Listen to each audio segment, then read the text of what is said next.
Have you ever wondered whether you could survive a week in the Arctic, with nothing but determination, a few supplies, and the hope that your body is tougher than the cold? Let's say you suddenly find yourself in the Arctic at the beginning of winter.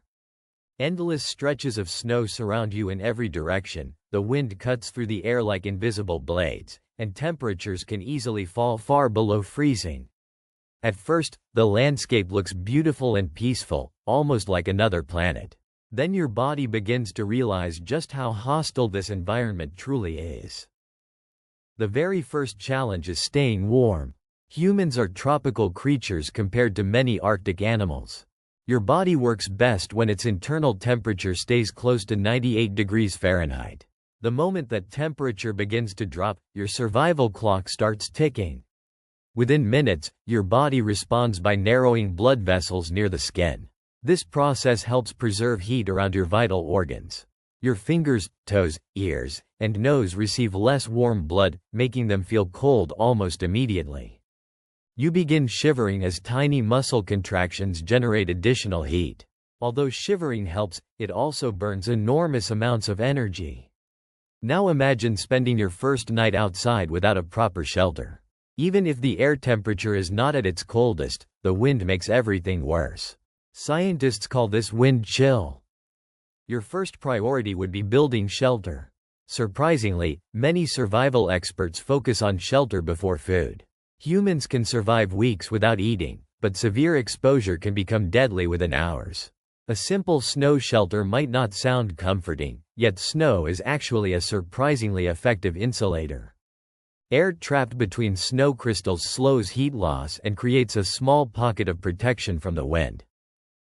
If you successfully build a shelter, your chances improve dramatically. However, another problem quickly appears. Water.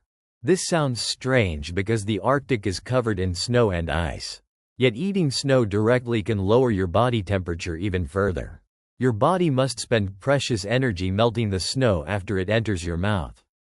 Survival experts usually recommend melting snow first whenever possible. Finding fuel to create fire therefore becomes incredibly important. Fire serves several purposes at once. It provides warmth, melts drinking water, boosts morale, and can even help signal rescuers. By the second day, hunger becomes impossible to ignore. You have shelter. You have water. But now you need food. At first, you might imagine hunting a large animal like a caribou. Then you remember one important detail. Caribou can run much faster than you. And if you somehow run into a polar bear, you are no longer the hunter. You are the food. So instead of chasing animals across the Arctic, you look for a smarter option. Fishing. Many Arctic lakes and coastal waters remain full of fish beneath the ice. The challenge is reaching them. You find a frozen patch of ice and begin chipping a small hole. It takes time and precious energy, but eventually dark water appears below. Now comes the hardest part. Waiting. Minutes pass. Then suddenly, a tug. A fish. It's not a feast, but right now it feels like winning the lottery. In the Arctic, every calorie matters. And finally, you've found a way to earn a few more. As the days pass, sleep becomes another challenge. Cold temperatures make restful sleep difficult, and Arctic conditions can disrupt your normal sense of day and night. Depending on the season, the sun may barely rise or may not rise at all. Without familiar daylight patterns, your internal biological clock becomes confused. By the third or fourth day, small mistakes become increasingly dangerous. Fatigue affects judgment. Dehydration reduces physical performance. Hunger weakens concentration. Even simple decisions require more effort than usual. One of the greatest dangers is something called hypothermia. This occurs when the body's core temperature falls too low. Early symptoms include intense shivering, confusion, and poor coordination.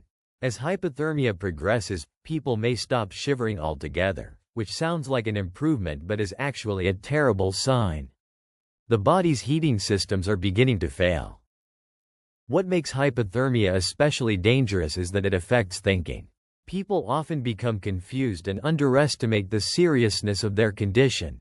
They may make irrational choices precisely when clear thinking is most needed. Frostbite presents another major threat. Fingers, toes, ears, and noses are particularly vulnerable.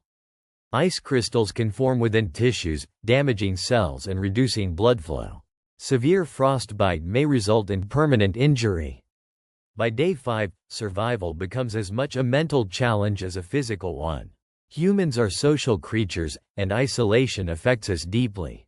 Endless white landscapes, constant cold, and the absence of familiar comforts can wear down even experienced adventurers. Studies from polar expeditions have shown that long periods of isolation can influence mood, motivation, and decision-making. Yet something remarkable also happens. The human body is incredibly adaptable. If you have proper clothing, shelter, water, and enough food, your chances improve dramatically. People have successfully lived in Arctic environments for thousands of years. Indigenous communities developed sophisticated knowledge of clothing, shelter construction, hunting techniques, and survival strategies perfectly suited to these conditions. As day 6 arrives, you may start developing routines.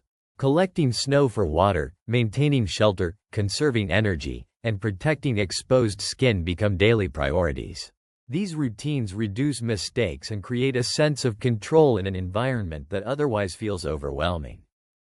Finally, day 7 arrives. If you manage to stay warm, hydrated, sheltered, and reasonably fed, you could survive the week. It would likely be one of the most physically demanding experiences of your life, but survival is certainly possible. However, the Arctic teaches a humbling lesson. The greatest threat is not the cold itself. It is underestimating the cold. The environment does not need to be dramatic or violent to become deadly. It simply waits while heat slowly leaves your body and small mistakes accumulate. And that's what happens when you try to survive a week in the Arctic. If you enjoyed this episode, please like, share and subscribe to Lucasology.